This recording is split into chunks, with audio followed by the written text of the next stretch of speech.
Tras las fuertes lluvias que han caído en la ciudad del Coca, se han dado varios desperfectos en cada una de las calles. Por ejemplo, nos encontramos en el redondel de ingreso a la ciudad, en la zona de la estatal E45, donde ingresan los vehículos del cantón Joya de los Hachas y del cantón Loreto.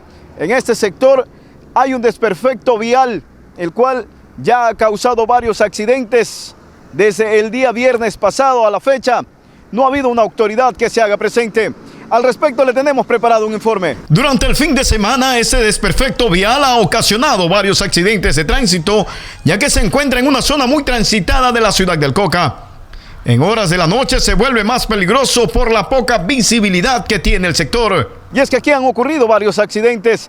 2 motocicletas, un vehículo tipo taxi y una camioneta son testigos de este hueco que ha dejado daños materiales en su infraestructura. Heridos y con golpes quedaron los ocupantes de 2 motocicletas, quienes no se percataron del hueco y al caer en él perdieron el control. Una unidad de taxi también cayó en este desperfecto, que por suerte y de experticia del conductor supo controlar el automotor y no fue a parar hasta el fondo de la orilla, la cual está a un costado. Este es otro de los desperfectos que dejó la temporada de lluvia aquí en la ciudad del Coca.